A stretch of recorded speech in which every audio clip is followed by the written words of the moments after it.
What's up, everybody? Welcome to this week's episode of the Well Man's Podcast. My name is Brian Brosey. I'm joined by my friend and co-host Keoni Tita. Keoni, how are you today? I'm doing wonderful. Hey, everybody. Thanks for listening to us once again. Please pass the word around about us. Any of this information that you think will help family, friends, loved ones, anybody out there. It's all about health, and health is your best investment. So, Yes, indeed. yeah, if you're getting anything out of this, please get the word out. So today, what Brian and I want to talk about is kind of a takeoff topic on something we talked about on episode 75 on the endocannabinoid system and CBD and THC, hemp, marijuana. Today, we want to review some of that stuff and then also talk about some different THC molecules that are on the market, specifically Delta 8 and Delta 10. So what I want to do today is kind of go through a little review what we did last time on episode 75, and then just talk about the differences of those THC molecules. And so these Delta 8s and Delta 10s are THC molecules? Because I've heard about them, and I know that you can go buy them at a store here in Florida, at least. Yeah. But before I start, Brian, you'll probably love this because I have this jingle in my head that's just ridiculous. It's a ridiculous song, but it's so fitting for this podcast. Anyway, Dre's The Chronic. Yeah, it's even better than that. All right, so you ready? You ready for my jingle? All right. I smoke 2 joints in the morning. I smoke 2 joints at night. I smoke 2 joints in the afternoon just to make everything all right. I smoke 2 joints after I smoke 2 joints, and then I smoke some more. It's THC and the cannabinoids that I so adore.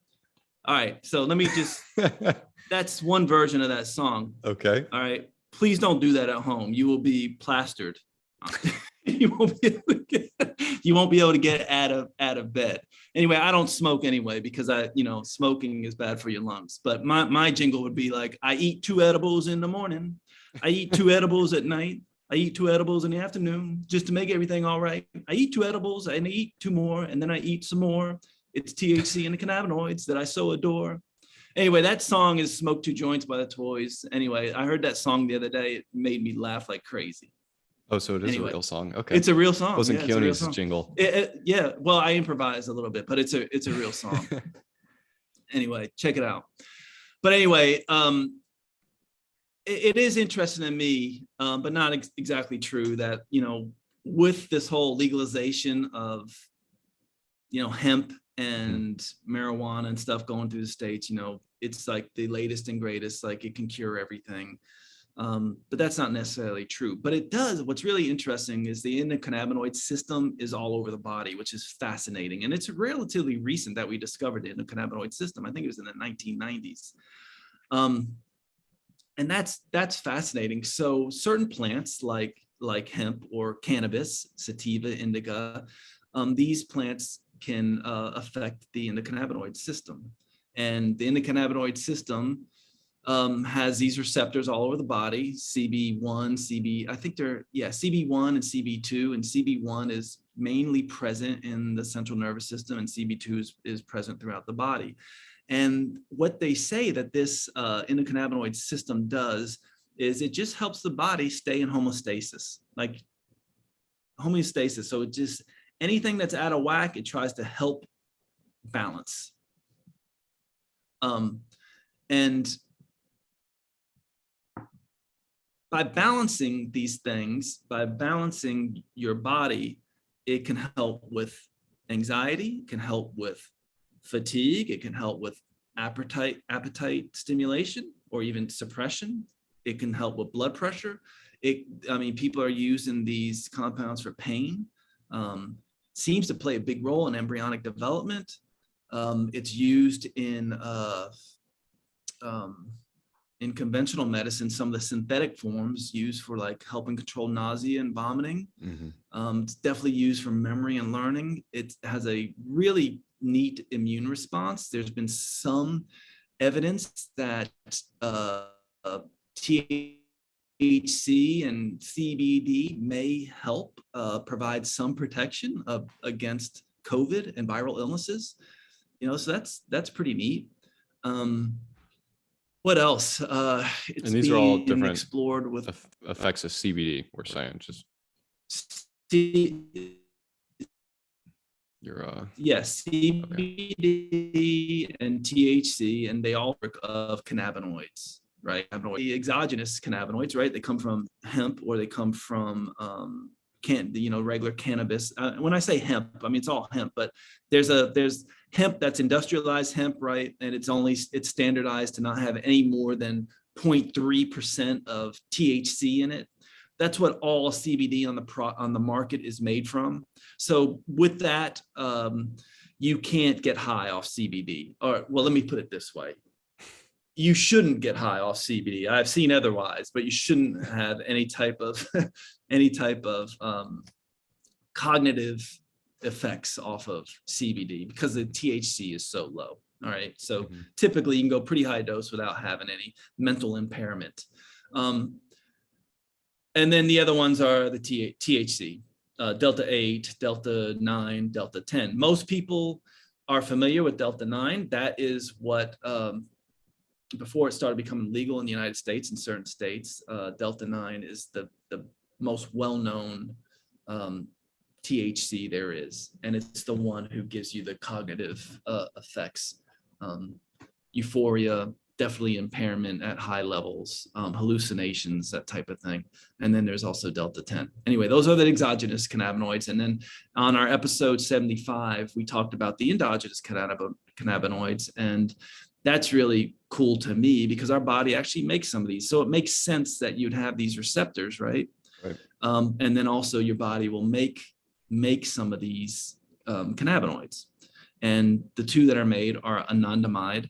Anandamide is, I love that word. Ananda in Sanskrit means bliss, and then it's attached to an amide compound. So anandamide, yeah, so blissful chemical. And then 2-arachidonyl glycerol, which is another type of cannabinoid that your body makes. What I love about that is there are lots of plants also besides the exogenous ones like hemp and industrial and cannabis, sativa and indica. And the other things that it's founding are things like spices. We talked about this last time. So there's a little bit found in clove, which is fascinating to me. I think there's a little bit found in cinnamon, oregano, black pepper, and then my favorite spice of all, cocoa. Which actually has anandamide in it, which is kind of what. And there's another one, I think PEA or phenylethylamine. These things will bind to these receptors and kind of give you euphoric feeling. And it's fitting, right? We talk about cocoa because today is Valentine's Day, I think. Yeah, it is. So yeah, that's one of the reasons. So cocoa, the plant of love, gives you kind of that euphoric feeling also. There's other herbs, echinacea. All forms of echinacea have some of these cannabinoids in it. Helichrysum is another one.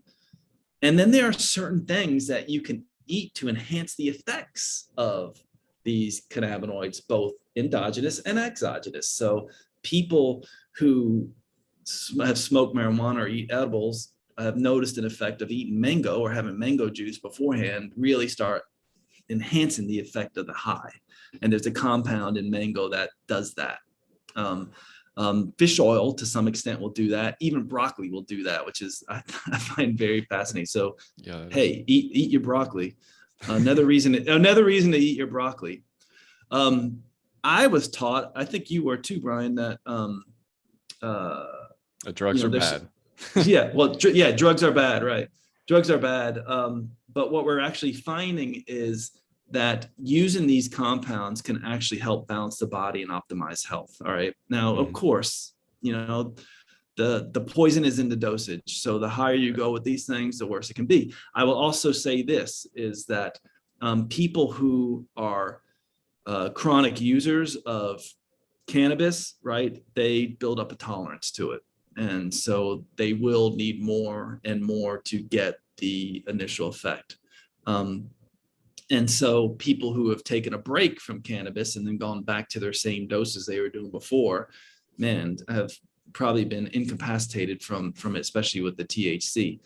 And speaking of that, I also want to bring something up, and it kind of goes into what I was getting ready to say was they're it used to be thought that the runner's high that people get from working out or running for long distance was due to opioids, the endogenous opioid system, it's now they're saying it's really due to the endogenous cannabinoids giving you that high and not so much the opioids. But speaking of kind of tolerance with the cannabinoids and also opioids, right now, and we should talk about this more in depth at another podcast, but right now there's a big problem in the United States with opioid addiction. Right. And when we talk about opioids and cannabinoids, opioids are much more addictive than cannabinoids. I mean, saying that cannabinoids are addictive is kind of, I think, a little bit of a misnomer, certainly not to the extent that opioids are. A lot of people who have died from opioids have basically, this is really a shame because they'll take like whatever amount they were normally taking, and then they try to quit or go into detox or whatever. They lose their tolerance for it, and then they have a craving and they go right back to the same dose they were doing before, or the craving so bad they don't even think about what dose they're doing, and have actually ended their lives because of that from the opioid stuff. Right. There's never been a death that I know of when we're talking about opioids there, which is not even related to cannabinoids.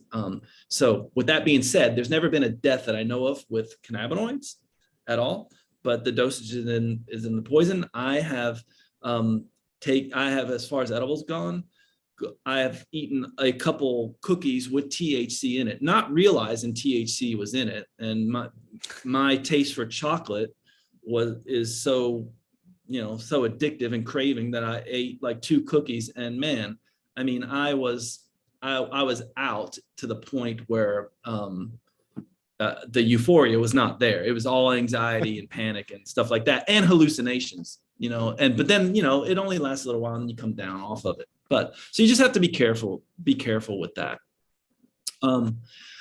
Is there anything else? I mean, I think that's a quick overview of like, talking about the endocannabinoid system. I was just curious, when you're talking about like the runner's high and that sort of thing, they're saying you're, or in theory, producing more of these endogenous cannabinoids. Yeah. And that's what, okay. Interesting. Yeah. All the more reason to work out too. Yeah. And it may have something to do, when you have that happen and you have these cannabinoid receptors all over the body, you're talking about, and we know that ultimately what the function is to put the body in balance. Mm-hmm. And that's what really all healthcare providers are trying to do, put the body back in balance as best you can. I mean, in Chinese medicine, we talk about the duality, yin and yang, put it back in balance. Well, exercise certainly does that. And they're thinking that a big part of it is due to these endogenous cannabinoids helping with that. Yeah. And so we also see a lot of the benefits of the exogenous cannabinoids also helping with that. So that's why you'll see people say, well, cannabis is used for, can be used for anything. Oh, it's great for anxiety. Oh, it's great for this. It's great for that. It's great for cancer. It's great for blood pressure. It's great for that. And, in a sense, they're all right. I mean, of course, still needs to be studies there. But when you have receptors all over the body and what it's trying to do is balance the body out, if you're doing the dosage right, you should get a beneficial effect from it. Yeah.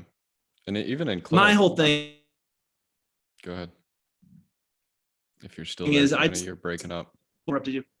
Oh, okay. Yeah, you broke up too. Go ahead. It's just interesting for me, obviously, see it within kind of the pain aspect of it all, and have patients kind of pull me aside or whisper into my ear that they're either high or have taken something to help, and really seen it make quite a big difference from people who have a disc herniation or a lot of disc herniations or just some kind of chronic pain, all the way to like spinal cord injury and things like that, and seeing the benefits that it can make. And then just speaking about exercise and how that can help release some of these endogenous ones to make you feel even better. So you're maybe you're using some of these substances to be able to tolerate the exercise, and the exercise is going to make you feel better. And it's just a cascade of positive benefits there, it really seems like. Right. And you're kind of leading me into our next thing that we want to talk about. It's like, so a lot of people know about the cognitive effects of doing, Delta 9 THC, right? Which is, I think it's like 20 to 30%. I mean, some of these strains are so packed full of it, it's crazy. But I think 20 to 30% by weight is THC of the chemical compounds in marijuana. And keep in mind, industrial hemp is 0.3% THC, and we're talking specifically Delta 9, okay? And part of the reason why Delta 8 and Delta 10 are legal in most states, they're not, and not in all, is because at the federal level, it's Delta 9 that is illegal. All right, so they never even thought about, it's not really Delta 8 or Delta 10. And what's fascinating is Delta 8, there's very, very, very small amounts naturally occurring in the plant itself compared to Delta 9. Compared to Delta 9, right? So you have to process it and like concentrate it, extract it, concentrate it to get Delta 8. Now, the story with Delta 10, I'll probably jump back and forth here. This THC compound, yeah, it's naturally occurring, but we didn't know about it. And we just found out about this compound in the last couple of years. And what's crazy about how we found out about it, at least if you believe what's on the internet, which you shouldn't. But no, I think except for our podcast. Yeah, except for our podcast, right? But no, this seems to be a true story. Is a certain cannabis producer out of California, or maybe it was in Oregon, was getting some of their cannabis to extract Delta 9 in a legal state. And anyway, they were extracting, but they had to get some from California, get it across state lines. And in California, there are a bunch of fires like in the past years. And what they found was when they were trying to concentrate it or process it, it created all these crystals. And you're like, what the hell is that coming in? We'd never seen this before. And when they looked at the crystals, lo and behold, they found a new THC called, and it's Delta 10. And the reason why there's so much crystals in there of this, or so much of this new compound in there, was because of the fire retardants that they were spraying during these fires that were near this particular cannabis farm that caused the breakdown products to create more Delta 10 in the plant and crystallize that. Now, I don't want people to get upset and be like, oh, you mean to tell me that Delta 10 has fire retardant in it? No, what they discovered it that way.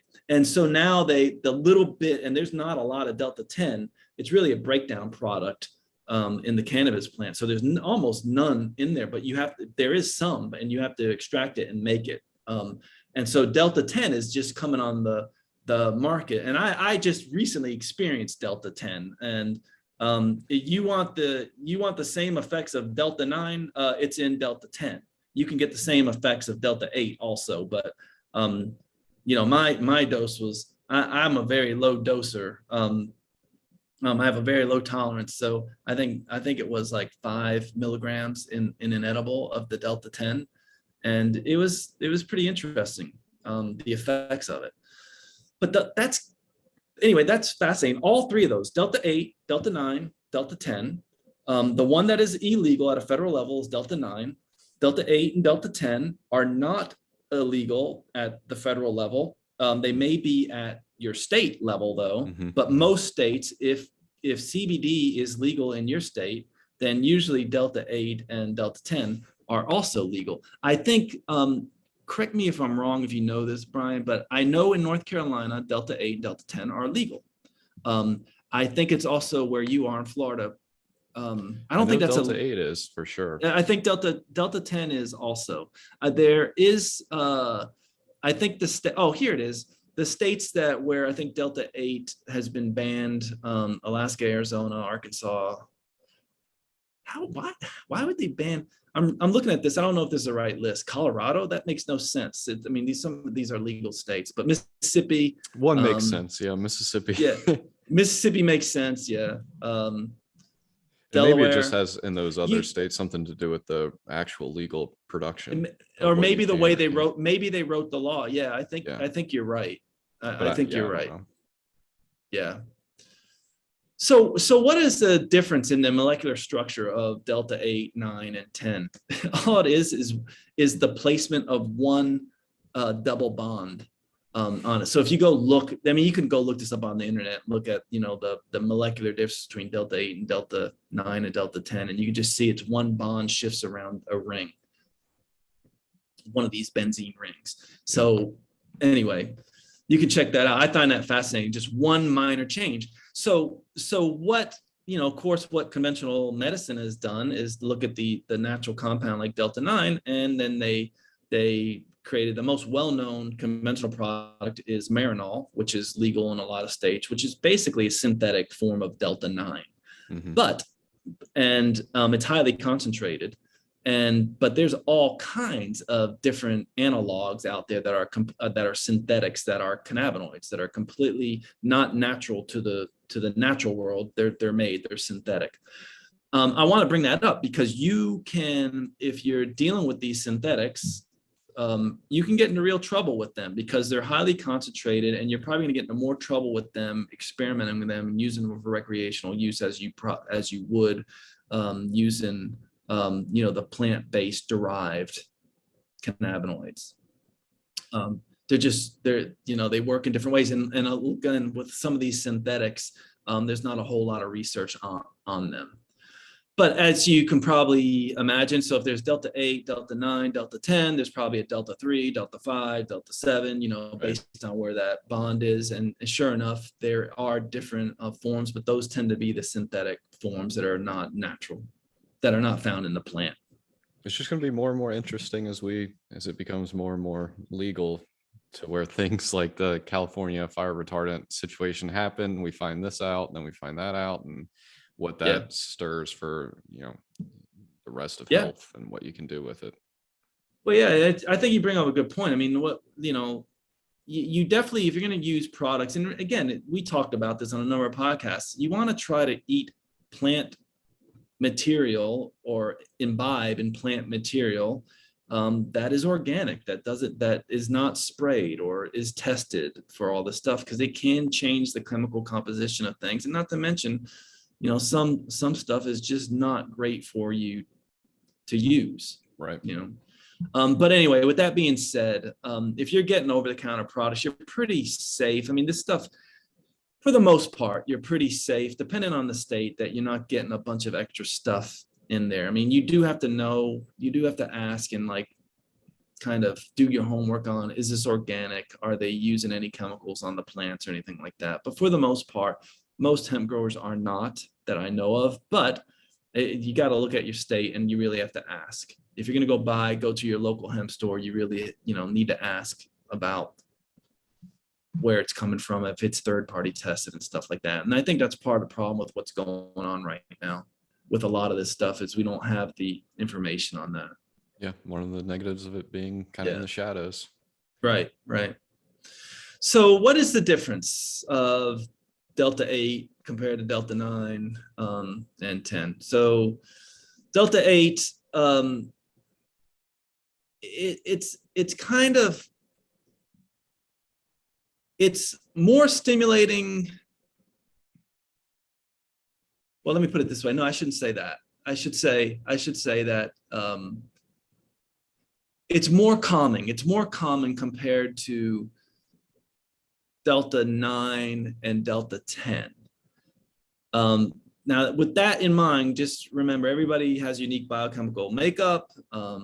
Depending on the dose, you can make it, stimulating too, depending on your dose. But if in general, it's more calming than delta 9 and 10. And again, with delta 9, it also depends on the plant. Are you doing sativa or are you doing indica? Indica is more common, where sativa is more excitatory, so to speak. And then, but it's not, so delta 8 is not nearly as potent as delta 9. Okay, so you can take more in and not have the enhanced cognitive effects that you would with delta 9. And then delta 10 is a little bit more stimulating than Delta 8. But you don't get you shouldn't get the, hallucinations or the anxiety feelings with either one of the Delta 8 or Delta 10, or not as much. Again, everybody's a little bit different. Mm-hmm. I'm very prone to the anxiety feeling with especially sativa. I can't stand that feeling. I took Delta 10 and I didn't really notice that at all, like being anxious, but I was definitely, for me, maybe a little bit more stimulated, but I definitely was enjoying sitting on the couch too, so so anyway, but it didn't put me to sleep. It didn't put me to sleep like indica does. Mm-hmm. And Delta 8 would, but it all depends on dose. Yeah. So very important information. So we get this question. I think we had this question before is, all right, so I want to try Delta 8, Delta 10, but I'm worried about drug testing. Yes, if you do Delta 8 or Delta 9 or Delta 10, it will show up on a drug test. And the reason why is because they're not testing for those specific compounds. They're testing for the breakdown product of the THC. And the breakdown products of Delta 8, 9, and 10 are very similar and will show up in a drug test. So you have to be careful with that. So yeah, you can do Delta 8, which may be legal in your state, but if you're drug testing for it, it's going to show up as, it's going to show up as a Delta 9 positive, even though you haven't done it. Right. Because that's what they're going to say that you've been doing. Yeah. So so going back to, let's see, I want to go back to, I want to go back to your song. Potential.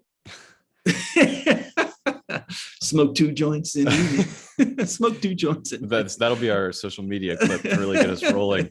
Yeah, that's right. Let's see. Anyway, the main uses for these that is for like depression.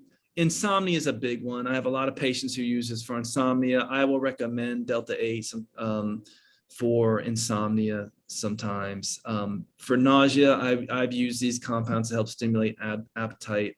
I have certainly used them to help with pain. I'd much rather people use these compounds than opioids to help with pain. Usually the pain, if you're trying to help with pain, you have to go at higher doses with this stuff, a little bit higher doses.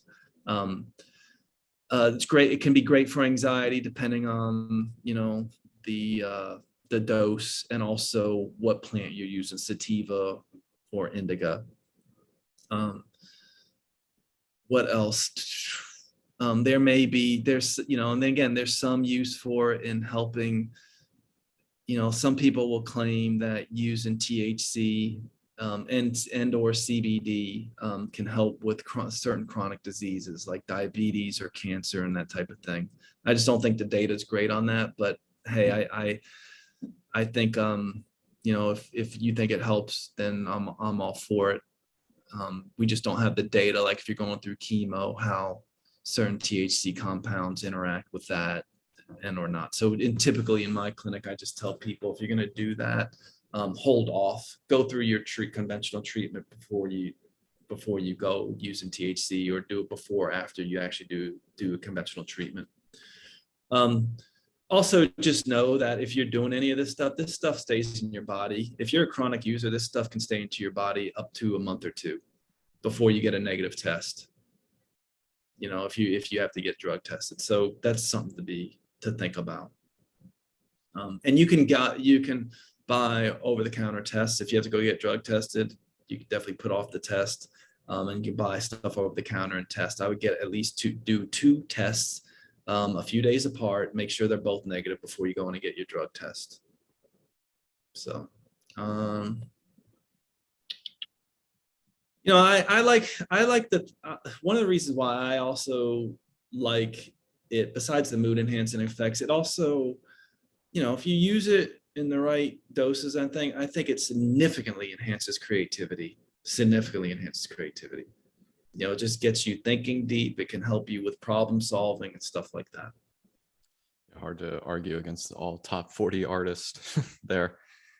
Yeah, no, right? And yeah, I mean, I think a lot of artists are that way. And I just, I look at, THC, marijuana, I look at it as just a much safer high than alcohol, and certainly much safer than opioids. Although Yeah. you can certainly get into trouble with it. I know that if I get high off of any of these Delta 8, 9, or 10, I cannot, I do not want to drive, nor should I be driving. And I recommend people don't even get on the road with this stuff. I know I'm impaired, in a good way, but I shouldn't be driving. Let me just put it that way. you know, and I bring that up because some people think because it's legal that it's okay to drive, and I just don't agree with that. And that's my own bias, just based on how I use. And I'm not, even though I've been called even though I think I've been called a pothead by my association with my spouse, and neither one of us are. We're not chronic users. I'm a chronic user of cocoa, but but anyway, just be careful with that. Um, Anything else we should talk about? Everything in moderation, everything Yeah, about homeostasis.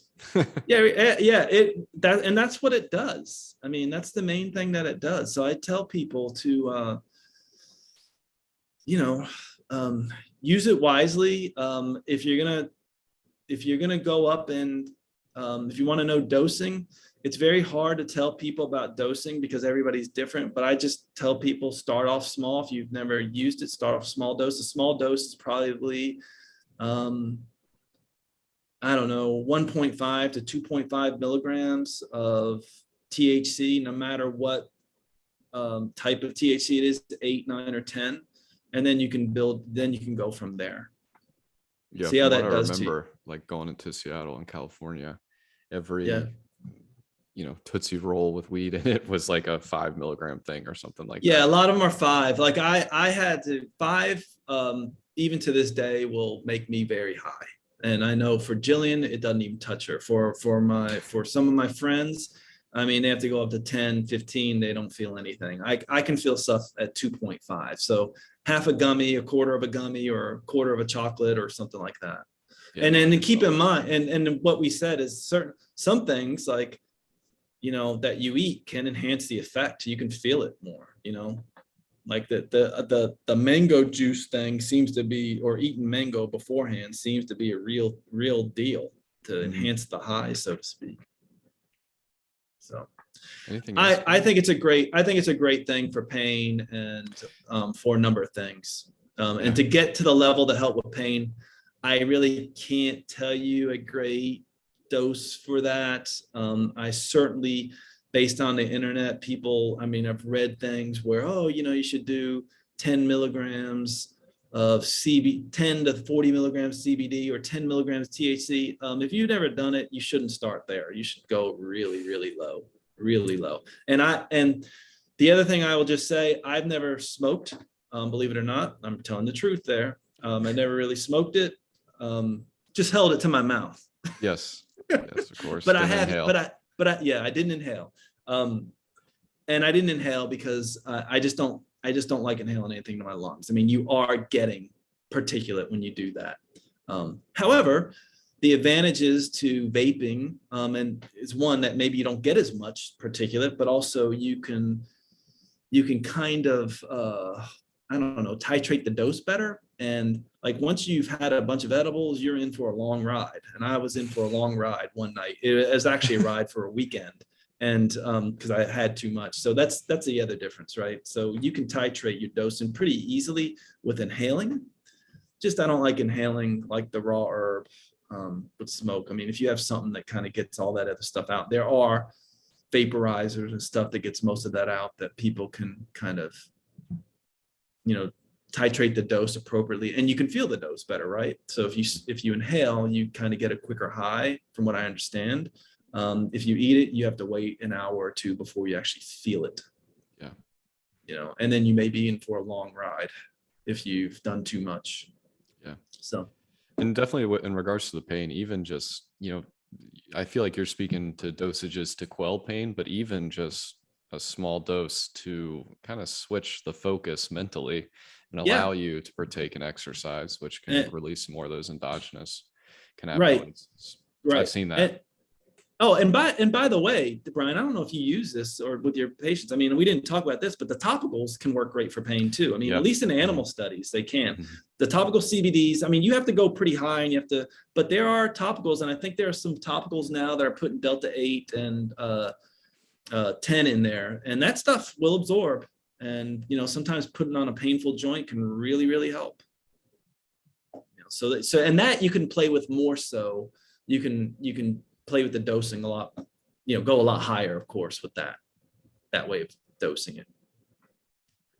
Anything else, Keoni? No, I think that's it. We got through our 16 pages. Good. All right, everybody, be safe. And until next week, we will talk with you then. Be well. Take care, everybody.